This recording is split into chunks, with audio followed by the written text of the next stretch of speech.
A disputa pela presidência da Câmara dos Deputados vai ganhando novos capítulos conforme a eleição se aproxima. E sobre essa votação, a gente conversa agora com um dos candidatos, o deputado federal André Janones, do Avante de Minas Gerais. Tudo bem, deputado? Bem-vindo aqui à Jovem Pan. Obrigado pela atenção.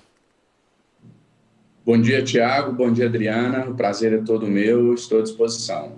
Deputado, o senhor classifica a sua candidatura de que maneira? Muitas vezes um parlamentar que teoricamente não tem chance de ganhar uma eleição como essa é muitas vezes intitulado como um anticandidato, uma anticandidatura. O senhor se classifica assim também ou quais seriam as chances do senhor conseguir os votos de parlamentares nessa disputa? Minha candidatura é uma candidatura popular, uma candidatura que vem do desejo de uma boa parcela da população e ela vai medir, eu tenho dito isso em vários canais de comunicação, que a minha candidatura ela vai medir o nível de descolamento do parlamento brasileiro com a sociedade. Nós temos aí uma candidatura avalizada pelo atual presidente da Câmara, Rodrigo Maia, temos uma outra candidatura avalizada pelo Palácio Planalto e a nossa candidatura que ela é avalizada por uma grande parcela do povo brasileiro. O que não dá mais é para a gente continuar ignorando a voz que vem das ruas. Só a título de exemplo rápido, quando o presidente Bolsonaro assinou a MP número 1000, que na prática reduziu o valor do auxílio emergencial de R$600 para R$300, a gente conseguiu, através de uma transmissão nas redes sociais, um recorde mundial, né? Uma transmissão que até hoje detém o recorde mundial de acesso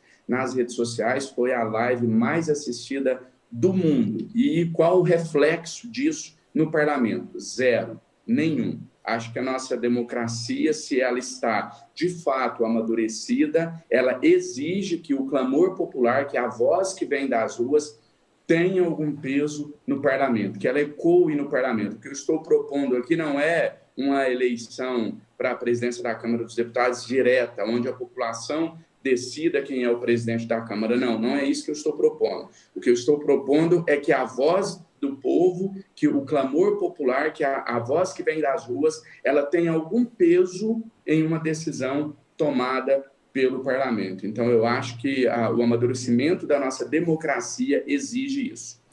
Deputado, agora a pergunta chega justamente de Brasília com José Maria Trindade, que deve estar na 30ª eleição para a presidência da Câmara e do Congresso, né, Zé Maria? Já acompanhei várias. Deputado, isso aqui é uma divisão em capitanias hereditárias, né?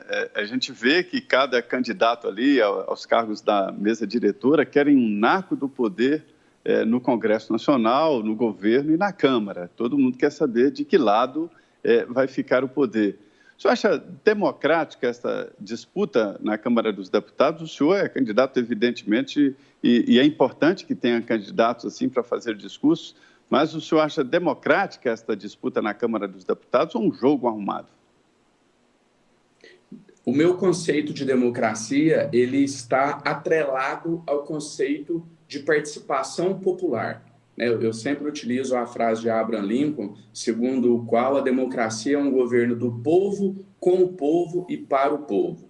Eu até tenho visto alguns colegas, já vou até adentrar um outro tema aqui, defendendo o voto secreto, sob a justificativa de que ali o deputado é, na verdade, um eleitor, e que ele, agindo como um eleitor, ele teria o direito ao sigilo do seu voto.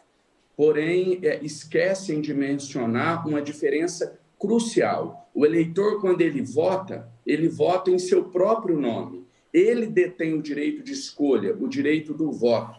Já nós, deputados, quando estamos ali exercendo o nosso direito ao voto, entre aspas, nós não estamos ali falando em nosso próprio nome, né? Nós estamos de posse de um mandato.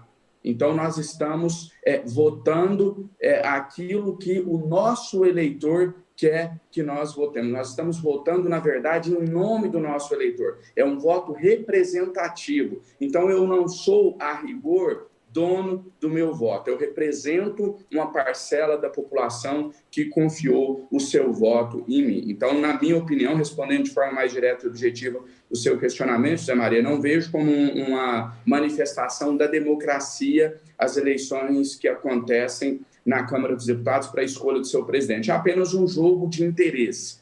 né, até minha primeira legislatura e nas eleições passadas, há 2 anos atrás, eu vi alguns colegas deputados entregando santinhos, fazendo boca a boca, como se fosse uma eleição tradicional, e eu confesso que até hoje eu não consigo entender se isso é ingenuidade de alguns achando que vai conquistar voto dessa maneira. Ali é um jogo de interesses, um jogo para saber quem consegue a liberação de mais emendas, para saber quem consegue mais cargos no alto escalão do governo e na própria Câmara dos Deputados. Então, não guarda qualquer semelhança com o conceito que nós temos de democracia.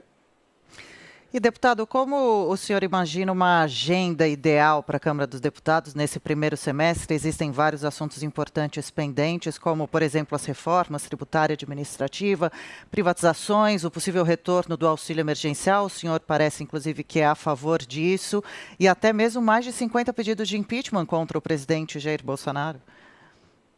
Eu acredito que a pauta da Câmara dos Deputados tem que ser aquilo que é de maior interesse para a sociedade. Infelizmente, nos últimos anos, o debate, não só na Câmara dos Deputados, mas até mesmo em uma parte da imprensa, nas redes sociais, enfim, vários meios de comunicação, ele tem sido tomado por pautas ideológicas, por pautas de costumes, e as pautas que realmente fazem a diferença na vida da sociedade têm ficado em segundo plano. O slogan da minha campanha é "A pauta é o povo". Pode parecer um tanto populista, mas quem está me assistindo de casa sabe exatamente o significado dessa pauta. O exemplo que você acabou de colocar do auxílio emergencial é um deles. O auxílio emergencial não é pauta de direita, não é pauta de esquerda. Você tem eleitor do Bolsonaro passando fome, sem emprego, sem renda, assim como você tem eleitor da esquerda. Então, eu acho que a Câmara dos Deputados tem que priorizar na sua pauta aqueles assuntos que são de interesse da maioria da sociedade, que conseguem unir o todo. Reforma administrativa, a gente precisa adentrar essa discussão, iniciar logo, colocar para ser votada, mas após um amadurecimento, uma maior discussão entre o parlamento e entre a sociedade. A gente precisa contar para a sociedade que a defesa de altos salários, né, porque, na verdade, quando uma parte da esquerda se diz aí defensor dos pobres e oprimidos, não é bem assim, né, defensor do trabalhador, mas eles não contam o prejuízo que os altos salários representam para o orçamento do nosso país nos dias de hoje. A gente precisa enfrentar uma reforma tributária, mas uma reforma tributária corajosa, uma reforma tributária não como foi a reforma da Previdência, que só prejudica os que mais necessitam, mas uma reforma tributária que coloque o dedo na ferida, que de fato promova uma maior distribuição de renda, né, que promovam a justiça social no nosso país. São temas que, justamente, voltando aqui à pergunta do José Maria, se aquilo ali é realmente uma eleição democrática, não é uma eleição democrática, porque o que se negocia nos bastidores é justamente não se tocar em temas espinhosos.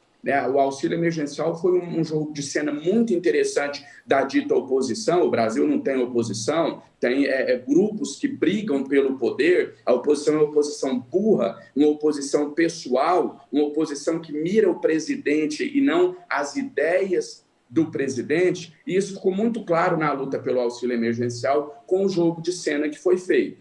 A esquerda não tocava no assunto auxílio emergencial, a oposição não tocava nesse assunto. Aí, quando eles viam que não tinha mais chance da MP1000 ser pautada, aí eles começavam com as suas bravatas na tribuna pedindo para se pautar o auxílio. Parece aquele caso de a pessoa liga, já tem algum risco da MP ser pautada? Não vai ser pautada. Então agora eu vou no microfone brigar e falar que ela deve ser pautada. Um jogo de cena. Então, a gente precisa de um presidente da Câmara dos Deputados que tenha coragem de ir contra o sistema, de colocar o dedo na ferida, vamos dizer assim, falando num popular, de pautar matérias espinhosas. E aqui, só para finalizar minha resposta, eu quero dizer o seguinte: o que a gente está defendendo aqui não é a aprovação da matéria A ou B. O que a gente precisa é de um presidente da Câmara que não coloque em pauta só matérias que eles sejam favoráveis. Como eu sempre tenho dito, existem N motivos para você defender que o Brasil não tem condição de pagar um auxílio permanente ou de pagar um auxílio emergencial. Você pode invocar responsabilidade fiscal, você pode dizer que as contas públicas estão defasadas, que as contas não fecham, enfim, tem N justificativas. Agora, para não se debater o assunto, não há justificativa. Quem é contra, Deputado, por exemplo, pautar o auxílio emergencial, que utilize a tribuna da Câmara dos Deputados, mostre os números, faça as contas e explique para o seu eleitorado e para a opinião pública por que é contra. O que não dá é para continuar se escondendo de temas não populares, vamos dizer assim. deputado, só para a gente fechar rapidamente, nós vivemos numa pandemia e tem essa disputa e a tentativa de finalmente imunizar a população. E os jornais aqui de São Paulo trazem hoje algumas explicações e também alguns bastidores falando sobre a possibilidade de um pedido de impeachment, que esse pedido seja protocolado, até mesmo integrantes do Centrão já admitem essa possibilidade. O senhor, como candidato à presidência da Câmara, como o senhor se posiciona em relação a isso? É favorável, contrário? É a hora de se discutir isso ou não? Eu não acredito que a resposta, a palavra seja ser favorável ou não ser favorável. Ninguém pode se dar o direito de não ser favorável a um pedido de impeachment que tenha fundamento jurídico, que narre um crime de responsabilidade cometido pelo presidente da República. Da mesma maneira, ninguém pode ser a favor de um pedido de impeachment que não contenha a descrição de um crime de responsabilidade. Então, caso nós consigamos a vitória e cheguemos à presidência da Câmara dos Deputados, nós vamos analisar. Se houver a narrativa de um crime de responsabilidade, nós vamos pautar o pedido de impeachment. Assim, o que não dá mais é para a gente entender o seguinte: olha, a gente vota no presidente da República, se a gente não estiver satisfeito com o governo dele, é só impeachmentá-lo. Não é assim. O brasileiro, nós precisamos ter mais cuidado na hora do voto, porque quando a gente vota em alguém que não está à altura do cargo, você não tem nisso justificativa para que esse governante, seja ele presidente, governador ou prefeito, seja impeachmentado. O impeachment deve ser sempre a exceção e não a regra. Ok, deputado André Janones, do Avante de Minas Gerais, mais uma vez, obrigado pela atenção, pela gentileza, bom trabalho. Até a próxima. Obrigado, até a próxima.